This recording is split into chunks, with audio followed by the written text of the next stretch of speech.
Ilhan Omar is officially entering the race to rerun for U.S. Representative for Minnesota's 5th Congressional District. She's represented that district since 2019. This year, she's facing several challenges for her seat, including a rematch against Don Samuels, who she beat by 2,500 votes in 2022. Omar filled her candidacy at the Veterans Service Building. We have more information today about 3 shootings that left 10 people injured in St. Paul this past weekend. Here's a recap of the incidents. The first happened Saturday night at a graduation party in a park in North St. Paul. 4 people were hurt. Hours later, in another park, 3 more people were shot. Then on Sunday, 3 people were shot in a drive-by shooting at a birthday party. The parents of the teen victims injured at the party tell us that the shooting stemmed from fights on social media. They talked with Lou Raguse about what happened. They was on a trampoline, riding bikes, running up down the street. Yeah, pushing babies in strollers, and and next thing you know, car drove by and decided to open fire. Kids are just running around, screaming. I mean, it was just total chaos.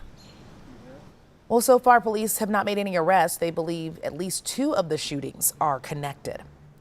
Well, take a look at this map from the DNR. Those red and orange dots you see right there are rivers with high and very high water levels. Michelle Beck shows us what more rain could bring.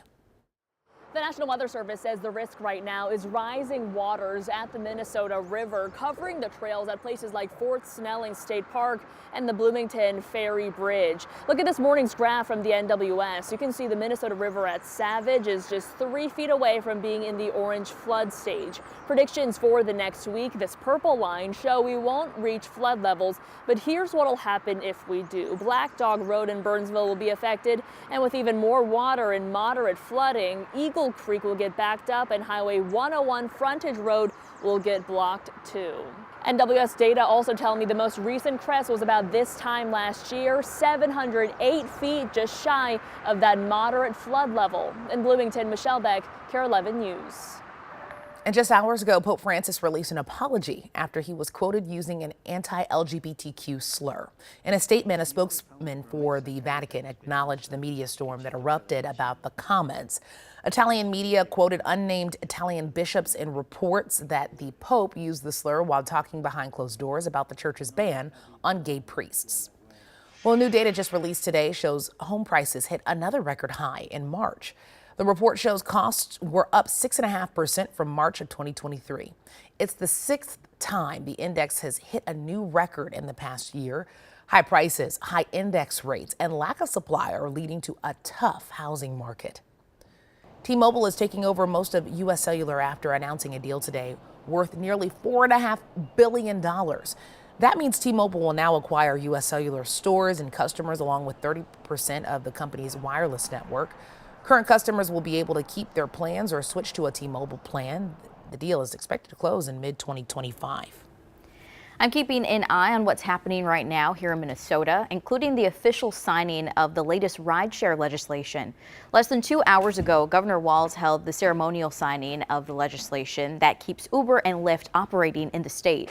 He technically signed the bill into law on Friday, officially setting a new rideshare driver minimum pay standard. Drivers will get paid a minimum rate of $1.28 per mile and 31 cents per minute. When you can organize your fellow workers in your workplace to improve your conditions, that's a real important part of democracy, and these folks did it. That new law takes effect January 1st. Well, it seems not too many people in our area are using those services for rides to work, though. That's because new data from the Federal Reserve shows Minnesota has the highest percentage of remote workers in the Midwest. 34% of our state's workers are working from home at least once a week. Just under half of those workers are remote full-time. 26% of Wisconsin employees work remotely at least once a week. If you spend any time by the lakes in the next few weeks, you'll probably start to hear more loon calls. As nesting season gets into full swing, here's Heidi Wigdahl sharing the state of our state bird. A famous loon nest is back. Loon lovers across the world got used to seeing the Minnesota-bound live loon cam. It went away in 2019, but the man behind it, Larry Backlund, has continued to bring out the nesting platform, a tradition he started 20 years ago. Right now there are 2 eggs, but the nesting pair has not been seen for 3 days, so Larry thinks it may have been abandoned. Minnesota is home to about 12,000 loons. A 2023 DNR report showed the state's adult loon population remains stable, but the number of chicks has dropped by about 0.6% each year. Larry says if you're out on the lake and you see a loon, stay at least 300 feet away and be especially mindful for loons with chicks.